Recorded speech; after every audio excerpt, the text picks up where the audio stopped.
Hello, everybody. It is Tuesday, February the 25th, 2025. A couple of months ago, we had an Atlantic writer on the show, Jerusalem Demses, who argued that one of the ways to fix America was, in her words, to build, baby, build. She had a new book out on the housing crisis, land development, democracies, published by Atlantic Publications. And today we have another Atlantic writer. He may even be the boss of Jerusalem Demses. He's certainly one of the senior people there. Yoni Applebaum's new book, Stuck: How the Privileged and the Propertied Broke the Engine of American Opportunity, I think takes a step back from what Jerusalem Demses is arguing and suggests that there's a deeper structural problem with housing in America, and indeed to make sense of all the inequalities and structural problems in America, we need to have a look at housing policy. Yoni Applebaum is joining us from Washington, D.C., where he lives. Yoni, congratulations on the new book. Have I oversimplified, undersimplified? How does your book connect with Jerusalem Demses's book? Yeah, that's the headline here, is that housing is a problem, but we don't just face an affordable housing crisis. We really have a mobility crisis. There are lots of places in America where the housing is cheap. I spent a week walking around Flint, Michigan, and talking to people there. They have so many houses, they can't actually pay to tear them all down fast enough. But the housing in the places that have opportunity, where people want to move to improve their own lives and to give their children a better future, there the housing is prohibitively expensive. So what's happening is that for 200 years, Americans moved from the poorer parts of the country to the richer ones. They moved toward opportunity. Now, for the first time, they are moving away from opportunity toward cheaper housing. And I think that's a real problem, not just for the economy, but for American democracy. The neoliberal argument on this, Yoni, again, my understanding is that people would just move if housing was free in Flint or Detroit, and it was ridiculously expensive in New York or Washington, D.C. or San Francisco, where I live. The market would dictate that people would simply move. Is that delusionary? Does that overstate the power of the market? Yeah, I think markets are complicated because we're pricing in lots of things, right? So when you are deciding where you'll live, where you'll raise your kids, it's the most important decision you'll make as a parent. We know this. It's not how you sleep train your kids. It's not whether you buy them organic produce or something. We sweat a lot about all kinds of decisions. The biggest impact you'll have on your kids' prospects in life is where you'll decide to raise them. People, when they're making decisions about where to live, they're moved by all kinds of factors, one of which is housing prices. But that's historically not been the prime driver of those decisions. Even if you have a market in which people are moving toward cheaper housing, there's a real question about whether or not that's a good thing, right? If it's an affordable housing crisis, that's the way to fix it.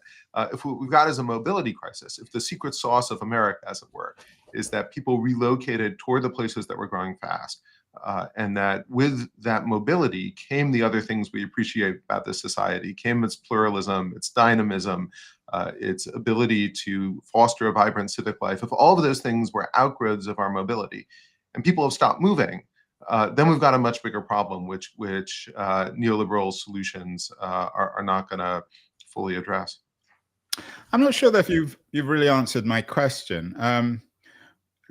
Let's imagine a family, or they may or may not be a family, young professionals, or maybe young people who are ambitious one way or the other, in New York or Washington, D.C. or San Francisco or Los Angeles. The rents are too high. They have no means to buy where they live. Why aren't they moving? I mean, I take your point on family, but not everyone has kids, and not everyone is necessarily a dedicated parent. I mean, the reality is that housing in much of America is very affordable. Why aren't people moving? Yeah, people are not moving because the cost of relocation, the opportunity costs of relocation are too high. So the people who are living in very prosperous places, paying through the nose through their housing, are doing that because by living in those places, they're getting other things that they want. They're getting good jobs. They're getting career opportunities. They have the ability to network and to move laterally or diagonally toward new opportunities. If they relocate where the housing is cheap, they can save on housing costs. They surrender more than they are willing to do so. And so it's a double bind, right? Like if they stay, they're paying too much for housing and they're getting squeezed. If they leave, they're surrendering the kinds of opportunities that they most want to have. And so we've left way too many Americans in a lose-lose situation. And the converse is true in the poorer parts of the country. If people stay, they get the benefits of community, but they're surrendering opportunities. If they move to the richer places, they now, and this is a new thing in American history, they'll be surrendering more in housing costs than they gain in wages or salary. And so we've left Americans facing a sort of Hobson's choice here, where whether they stay or whether they move, that they're not happy with the outcomes. The Oscars are next weekend. One of the movies that I really enjoyed, I'm not sure if you saw it, was The Brutalist, which is the classic version of American mobility. A Hungarian immigrant arrived. I can't remember where it was. Was it Cleveland? I don't know if you've seen the film. And lived on someone's floor and then kind of moved up the ladder. But of course, it was a movie with a sting. It's not The Godfather. One reviewer described it as a monument to America's broken promise, and it comes with the images of the Statue of Liberty turned upside down. I know the narrative in your book, Yoni, also follows the broken American dream, that once upon a time people came to this country and moved up not just the cultural and economic ladder, but the housing ladder. Why has that changed? Yeah, this is a really great point, right? That the thing that really drove American mobility of all kinds was our literal mobility. So you could move to a new city in search of a job, in search of some new kind of arrangement. When you arrived in that city, you'd build new social connections. This was sort of the peculiar thing about America, was that when you landed in a new town, you got to define yourself. You're many of the most important characteristics of your identity were inherited in the old world. You know, maybe your family had lived in that village for generations. Maybe you followed your father's profession. In America, when we moved a lot, you had the ability to carve out for yourself your own identity by virtue of the communities you joined, the things you belonged to. When we were moving a lot, we had those things. What we changed in this country was that we allowed progressives really enacted a set of procedural rules and regulations that made it all but impossible to build. And as we stopped building in the places where demand was highest, people stopped moving to those places because the housing grew prohibitively expensive. So this was not historically the case. It used to be that a thriving city would just erect more housing to accommodate new arrivals. But we made a bunch of changes, and they had this dramatic effect that you don't get people moving toward opportunity anymore in this country as they once did. That the fall is really dramatic.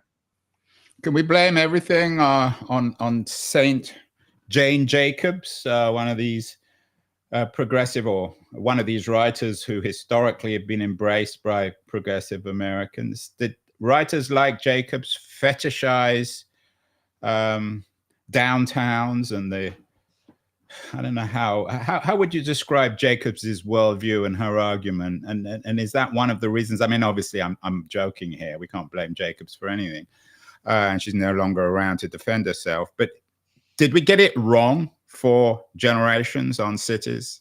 Well, she's not here to defend herself. By all means, let's blame her. No, the thing about Jane Jacobs is that she had all of the diagnoses correct.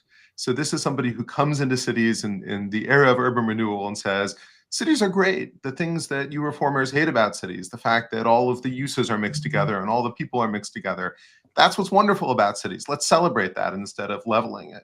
And she was 100% right about that. What she was wrong about was her proposed solutions.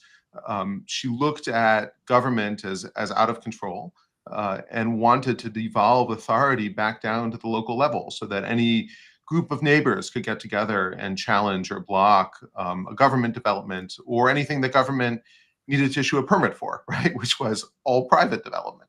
And so she and other like-minded reformers of her era create a set of distributed vetoes that anyone with enough time and money and education could stand up and block anything they didn't want to have happen from happening.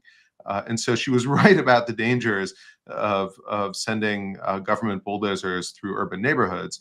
But her cure has proven over time even more destructive to cities than the disease. And is the problem what now is called NIMBYism? Is Jacobs one of the pioneers of NIMBYism? I mean, as you say, she meant well, but is the problem that you devolve power too much when it comes to building in downtown? I used to live in Berkeley, which was a classic case of a place that never changed. So you've seen this in Berkeley. Berkeley is where America invents single family zoning. There's an architect living out in Berkeley named Charles Chaney, and he has a very particular grievance. He's living on Piedmont Ave in Elmwood, beautiful neighborhood. Yeah, right up the street from where I used to know that. I know that neighborhood extremely well, right where I used to live. Somebody had built an apartment building down the block from him, and he was really mad about that. He was like, this should be a neighborhood of beautiful Victorian homes.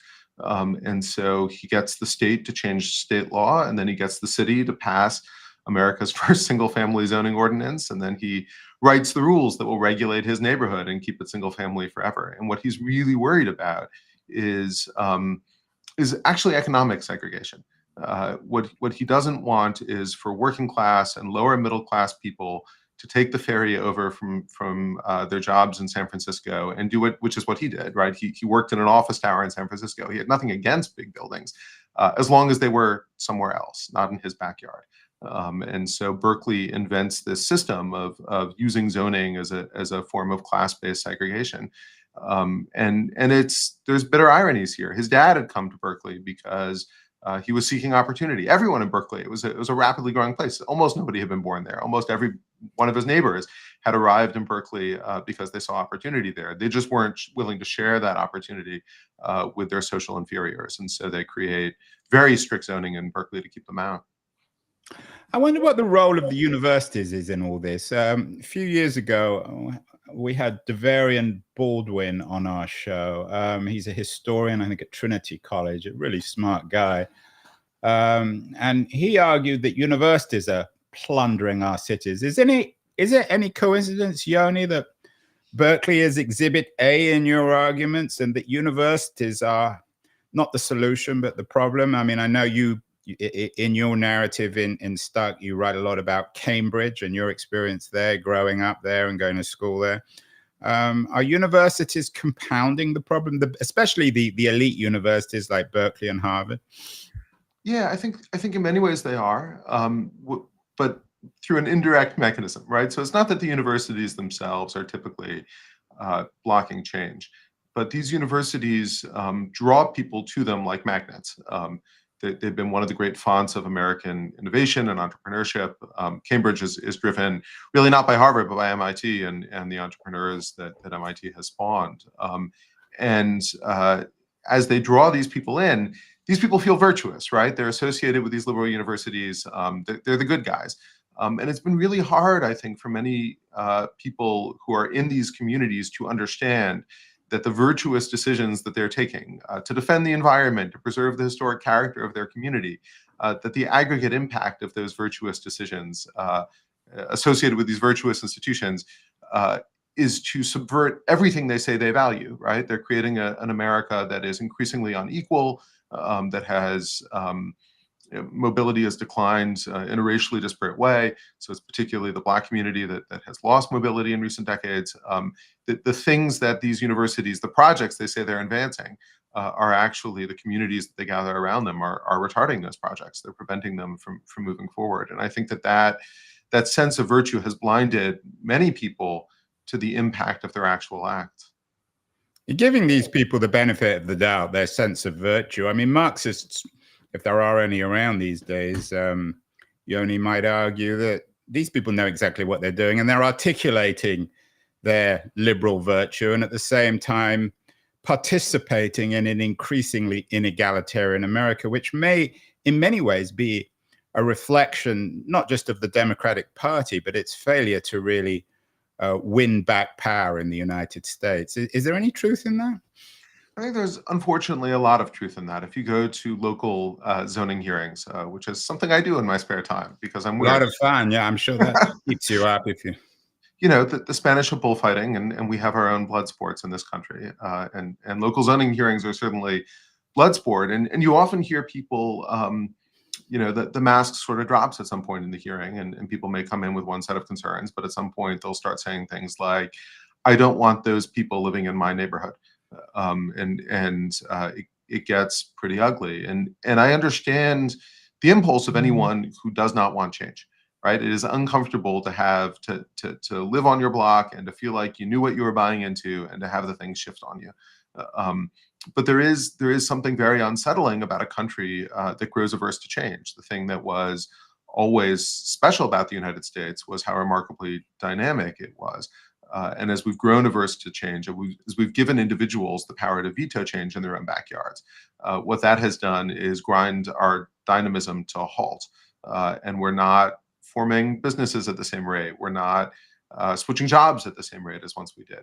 All of these things that were outgrowths of our physical geographic mobility, our propensity to move from one place to another, we're no longer actually achieving. So yes, I think that there is material self-interest that plays into this, but the impact is really dramatic. In the 19th century, this sort of blows my mind, 1 out of 3 Americans moved every year. And today, we just got new numbers from the census. It's down to 1 out of 13. Like the scale of that slide is really dramatic. And I think it's the biggest social change of the last half century and the least appreciated. Yeah, you talk about these people, of course, that language often masked race and racism. In The Atlantic today is an interesting piece by Adam Serwer. The great resegregation. We're going to see the Trump's administration's attacks on DEI are aimed at reversing the civil rights movement. We're going to see more and more of these kinds of arguments. Maybe they're true. Serwer was on the show a couple of years ago.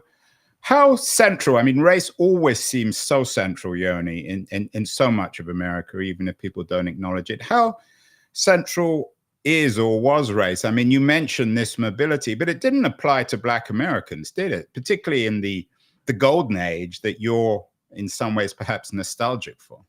Well, it didn't for a while. You know, I think you can think of enslavement as at a fundamental sense, the deprivation of mobility. And the way that the enslaved challenged that was by running away, by an exercise of mobility. If you want to map American inequality across time, look to see which populations were able to exercise their mobility and which were not, right? So it's always been woven into the story. And the great moments of Black advancement in this country are things like the Great Migration, right? Are the moments at which Black communities are able to move from one place to another, as other Americans were regularly doing, and chase opportunity. But when we talk about race and mobility, it's not just the Black story in America, although it is that story. Zoning starts on the West Coast in Modesto with an effort to push the Chinese out of town.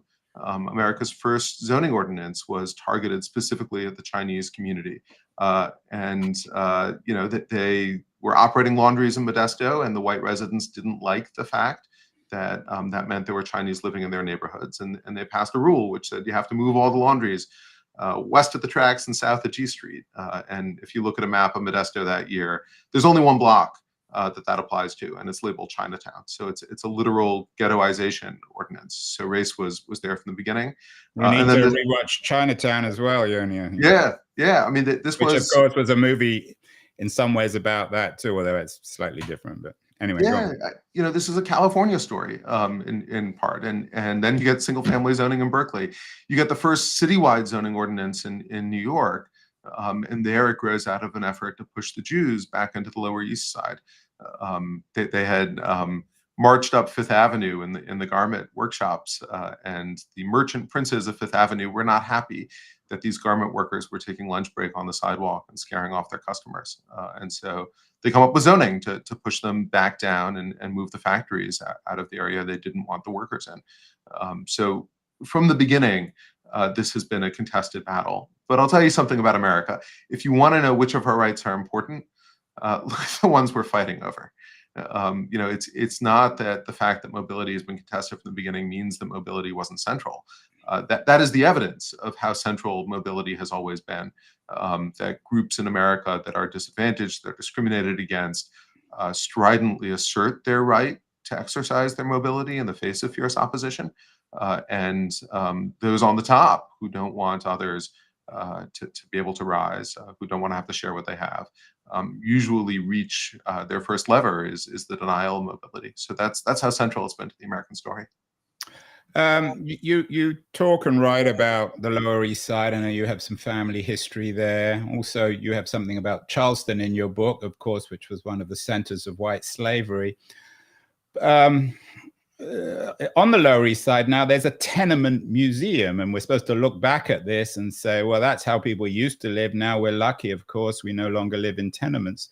But I know your reading of American history is a little bit more complicated and perhaps controversial. For you, tenements weren't such a bad thing, and that when we go to a tenement museum, it's not like going to a museum about slavery and thinking, oh my God, how lucky you are to no longer have that. And I wonder whether that also fits in to the way in which Charleston has sort of fetishized its own white history. Yeah, I think we get a lot of this wrong. When I look at a tenement, what I see is not evidence of the horrors of the past and how unjust society used to be. I see something very much like a Little House on the Prairie. The tenements of the Lower East Side, which reformers at the time write about in these amazing terms. They're convinced that, like, if you live in a tenement, you will end up morally degraded, that just physically residing there was corrupting in an irresistible sense. But the people who lived there were mostly living in the tenements for relatively short periods of time as they saved and moved on, because mobility was central to the experience. There was this thing called moving day in New York, where like a third of the population would move, or half, between sunup and sundown. All the leases expired on the same day, on May 1st. And so people were regularly moving. They were not stuck in these tenements forever. The tenements were vehicles for economic mobility. People lived in very difficult conditions. But when you look at the comprehensive reports and not the worst cases that tended to be highlighted by the reformers, in the main, these were kept clean, sanitary. The rates of disease in most of them were actually quite low. People are living in them for relatively brief spans of years as they save up, get better jobs, and move on. And that actually allowed New York to absorb these enormous waves of migrants who are arriving in the city, something that the city, frankly, lacks the capacity to do today, as anyone who's recently been in New York can see. It no longer has the kinds of entry-level housing it once had. They were banned by reformers or priced out beyond the means of new arrivals. And these days, when a new wave of migrants arrives in New York, you end up with an enormous homelessness problem. So I look at them and I say, okay, these things were not, I would not like to live in a tenement. But the truth is that I probably couldn't. I went back to visit one of my great-grandfather's tenements on the Lower East Side, and it now rents for $7,200 a month.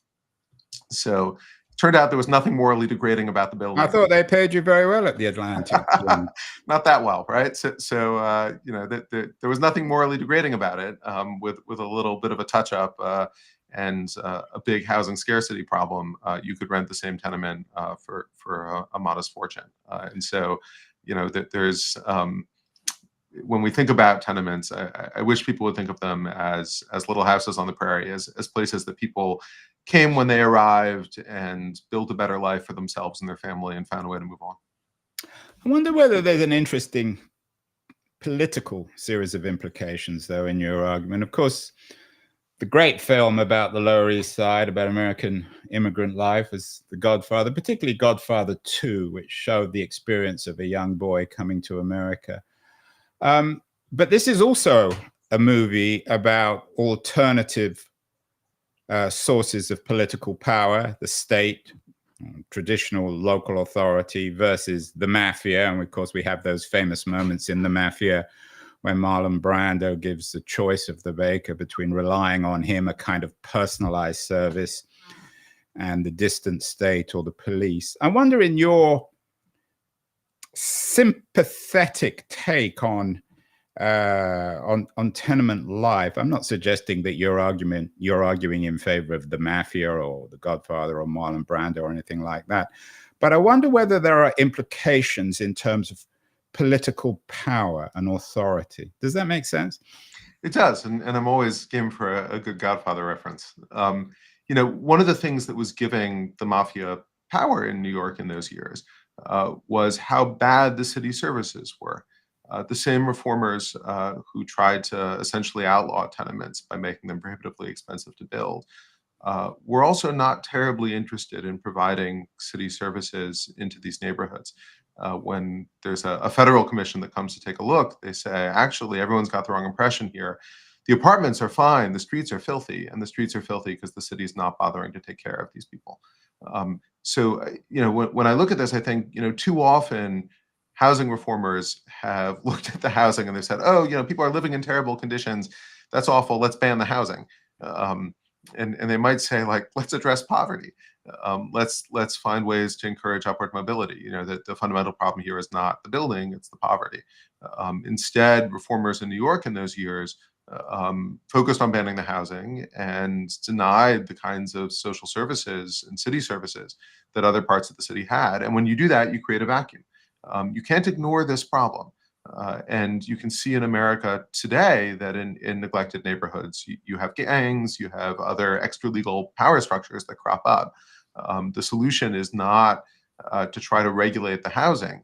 The solution is to allow people to move toward opportunity so that they're not trapped in enclaves of concentrated intergenerational poverty. And that was really what enabled, like, as you follow the story of The Godfather, it's the old neighborhood that really allows it to thrive. And that neighborhood is so dense and people are so reliant on the mafia, on the underworld, because they can't get out, right? That there is no, by that point, like, there's no good place to go.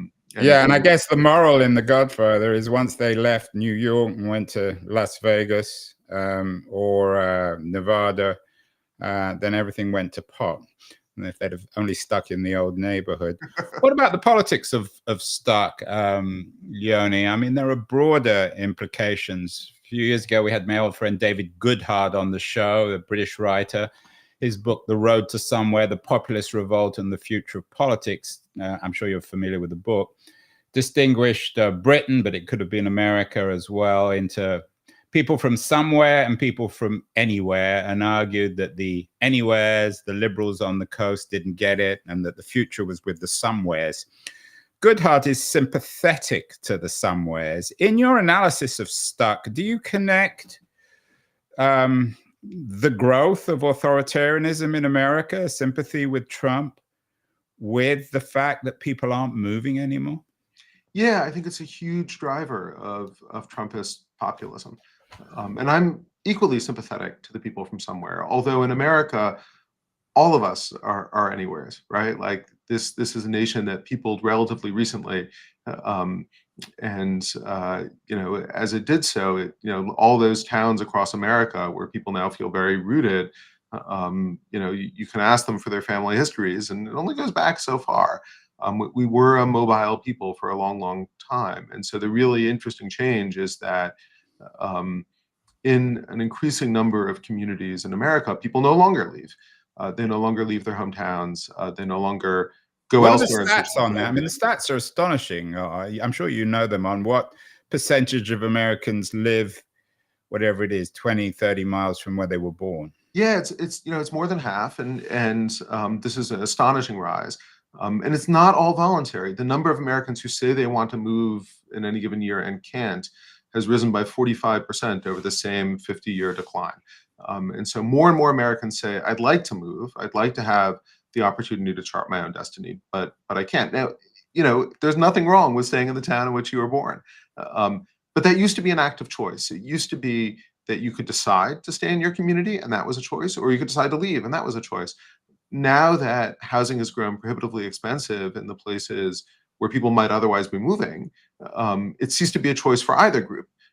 Everybody feels a little bit stuck. And we know something, the psychology of this is really interesting, and I think explains a lot of the politics on either side of the Atlantic.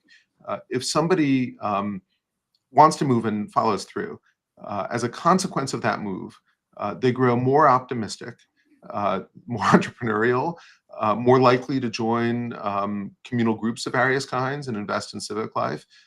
They grow more likely to see others' success as reinforcing their own success, and vice versa. That if they're in a thriving community and everybody's thriving, they're better off for it.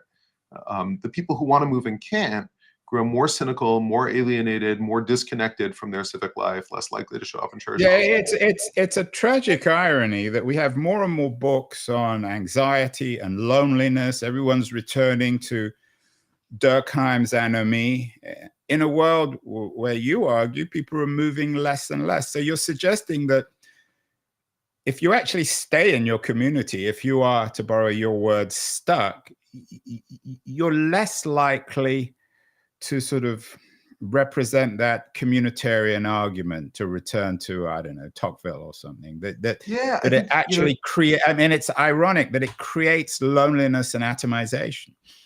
Tocqueville has two great observations about America. He says, "Wow, that's civic life. I love it." And then he says, "Americans are restless in the midst of prosperity. They're always moving, even though they're already doing pretty well. I hate it." Right? And he doesn't connect the two. But especially for a French aristocrat whose whole essence was on his land. Right. So he's like, why are you leaving your proper place? Like, everyone's got a fixed place. Just stay where you are, accept your lot in life. Stop trying for more than you deserve, to rise and improve your. So he doesn't get that at all. This American impulse to say, doesn't matter who I was born to, doesn't matter where I was born, I'm as good as anyone else, and I have the right to try to make the most of my life. That's a very American thing. And if you think about it, when you move someplace, right, you land there, and maybe you haven't been to church in a few years, but you show up at church on Sunday because you want to meet people. Or maybe your thing is you go to the bar and you actually talk to the person sitting next to you because you're lonely, right? And loneliness is actually a healthy emotion. It's a spur to action. When people move regularly in America, we had much more vibrant civic organizations because there were always new arrivals in town looking to join. When people stop moving, those civic organizations atrophy. Our churches find the pews emptying out. The things that had allowed Americans to feel a sense of agency in their own lives, to construct their own identity, to build a better future, those things are going away with the decline in mobility. And so I think, yeah, you're exactly right. We often talk about how alienated we are and how lonely we are, and romanticize, what if we all still lived in the village? What if we weren't so disconnected from each other? But we've got it backward. The thing that made America so civically vibrant was precisely the fact that we moved, we took control of our own lives, we expressed agency, and we connected with others. Yeah, the A word, agency, is the American word as well. And of course, to compound all this, Yoni, again, you don't need me to tell you this, given that you work for a digital publication, The Atlantic. I mean, as a physical piece, but it's more and more of a digital property. The internet seems to have only compounded all the problems that you describe. So everybody stays and they have this supposed global network. They can go on Facebook and TikTok and Google and all the rest of it and imagine they're citizens of the world. But of course, they're not. And this only compounds, and Jonathan Haidt and armies of people have written about this, compound our anxiety and anomie from everyone around us. It's such a good point. We thought for a while, we fantasized, I think, as a people that technology would solve these problems. That remote work and social networks would replace the kinds of, because there's always a pain to moving. Right? It would replace physical relocation. I've moved a lot in my life. I've never wanted to move. I've always been happy where I am. There has to be some impetus that drags me.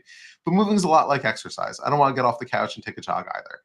When we do it, we end up better off for it. And so the fact that we can sort of give ourselves the false comfort of social networks or Zoom meetings and feel as if we don't actually have to move in order to reap the benefits of it. I think the evidence keeps coming back to the contrary, that the people who get up and move from one place to another reset all the habits of their life. They start over, they get that advantage, and in their new location, they have the advantage of actually socializing in person with folks and building new kinds of friendships and social connections. And the ones who are sitting on their couch, scrolling through a Facebook feed may have the illusion that they are maintaining relationships. But over time, they'll grow more alienated, more anxious, more disconnected. And so I think that's a big part of this too. Let's end, Yoni, on some solutions. You end the book on solutions. And let's go back to Cambridge, where you, I think, grew up, where I lived for a while. You mentioned MIT. I lived on Central Square in the early 90s, which was a profoundly diverse place, to use a polite word. It was a little crazy. It was relatively safe. It wasn't the safest place in the world, but it was made up of a diverse community, the old working class, graduate students, a few faculty, but it was still diverse. It was probably the old America. When I go back to Central Square these days, 30 years later, I've never seen such a dramatic transformation. I mean, literally, if I was to close my eyes and didn't know where I was, I would never imagine I was back in Central Square. When we look at solutions, what needs to happen to that corridor, for example, on Mass Ave between MIT and Harvard? What needs to change? What do local authorities or local residents need to work on? You know, I started writing this book a few blocks from Central Square. Whereabouts? On Harvard Street. Lovely. Just a couple blocks up, and you know, I could see that I knew something about that neighborhood as a historian, which was it had been a launching pad for generations of people who came to Cambridge, which was, you know, historically the industrial city across the river from Boston. Like that's what it was. It had the candy factories. It had, you know, all kinds of manufacturing in the city, and they'd arrived there and they had done better, and then their kids had done even better. It had played this role so consistently that some of the academics who live nearby coined a term just to describe it, a zone of emergence. And you could find zones of emergence in almost any city in America that played a similar role. It's where people arrived in town, got a job, did better for themselves, and lifted themselves up. By the time I lived in Central Square, I could look out my window and see this transformation taking place. It was becoming a neighborhood of professionals, that the rent was more than my family could afford, and the apartment was a little too small for us. I couldn't imagine a working class family these days moving into Central Square. Something had gone profoundly wrong, and I wanted to understand what it was and how to fix it. And I hit on, I think, three relatively simple answers here. One is we made the rules much too complicated. And it's the wealthiest, best educated communities that are most able to weaponize those rules to block new development. So you need just really simple rules that allow people to build as of right. Like if you are following the rules, you just get to build without, you know, years of unpredictable reviews and challenges. And where we can simplify the rules and apply them over a broad geographic area so that construction firms that innovate in one jurisdiction can bring that innovation to another jurisdiction. That works really well. Right now, every neighborhood is its own patchwork quilt of rules, and it's impossible to scale housing solutions. So simple rules is the first part of this. The second is a lot of our current housing policy is tuned about putting people into places. It's not tuned to let them move. You know, if you're lucky enough to get an affordable unit in an expensive city, you're never moving. You're not moving even if you lose your job. You're not moving even if you have a better opportunity elsewhere, because you'd be crazy to give up that unit that you've been lucky enough to stumble into. That's not great policy, right? We really need to tune our housing. Yeah, and adding to that, I mean, I live in San Francisco. On my street, most people have been living here for about 40 years. It's because all the laws about buying and selling real estate are skewed so that it's in anyone's disinterest to actually sell a place. Yeah, you know, and California's tax policy, which makes it, you know, if you sold a house and bought an equivalent house, your taxes would jump overnight. And those kinds of policies, every state has its own twist on this, make it really, really hard to move. But we're not thinking of that when we formulate the policy. We're usually thinking about affordability. And if we really think about mobility, I think we'll come up with very different housing policies. And then the third thing we need is just abundance. We need a hell of a lot more housing. We have a 50-year deficit to make up. So Jerusalem is right. Build, baby, build. Build, baby, build. I mean, I think we can build our way out of this problem because fundamentally it's a problem of constricted supply. But when we do it, it's not just that we'll end up with cheaper housing. It's that we get back the things in American life that we once cherished, really vibrant communities, economic mobility, and a sense of agency and control, that each individual in America should have the chance to build the life that they deserve. I wonder if there's a bigger picture here, Adam, or Yoni, in terms of progressives, the Democrats, reinventing what they represent in the 21st century. A couple of days ago, we had Tim Wu on the show. He has an interesting new piece, The Real Road to Serfdom, about the need to decentralize American capitalism. Democrats these days, even their critique of Trump, it's about billionaires and blah, blah, blah, and authoritarianism. You've heard it. I mean, you're one of you at Atlantic are one of the major proponents of this. But I wonder whether there's a need to go back to basics and say, okay, we need a decentralized progressive capitalism, not just about bashing billionaires or lunatics like Trump and Musk, but actually thinking of something creative and constructive and new. And that, it's not just obviously about housing policy, but I think the arguments you make in Stuck are an important piece of this. Yeah, if progressives want people's votes, they have to promise to improve their lives. And I think very often the progressive message has been about defending against harms.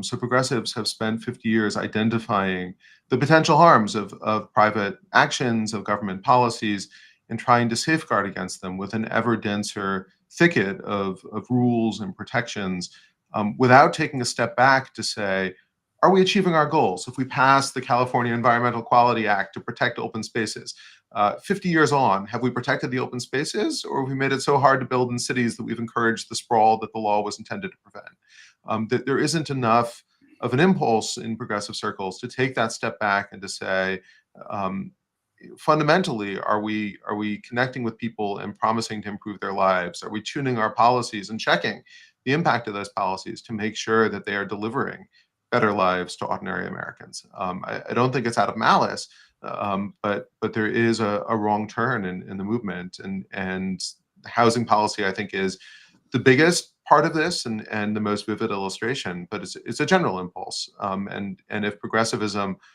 wants to recapture the political allegiances of more of the country, it can start by saying, we can build a better future. We can put you back in control of your own life. We can tune policies so that we are unleashing American creativity and dynamism rather than constraining it. Yeah, and that unleashing doesn't require Biden-style investment, a sort of nostalgia for the New Deal. It requires more, perhaps, of a behavioral economics nudge. So how are we going to nudge Americans, young Americans, for example, to go to get up, Yoni, and go and live in Flint or Detroit or places where you can pretty much get a house for nothing? This is the most hopeful part of the story, I think, is that once you focus in on the barriers, once you see how many Americans still say they want to move and just aren't able to do that anymore, then it becomes clear that if you sort of take a machete to the regulations and you hack them away, you don't actually have to persuade most Americans to pursue opportunity. We still have that in our cultural DNA. Americans still express an interest in moving much higher rates than people in other countries do. They're just not able to follow through on it as once they did. And so I think that's actually a hopeful part of the story that I'm telling, is that what killed it was not Americans losing interest in this kind of mobile and dynamic society, in a society in which they could craft their own futures, but a lot of regulations that held them back. And if you can pare away the regulations, you don't have to do that much to set people off on a new path. I like it. Yoni Applebaum, a machete to regulations. People should leave their families, leave their parents, get away, reinvent themselves, reestablish American agency. A for America, A for agency, A for Applebaum. Yoni Applebaum, author of Stuck. Thank you so much, Yoni. An important message. Get you back on the show. Maybe someone from the Democratic Party is listening and we'll unstuck the party too. Congratulations on the book, Yoni.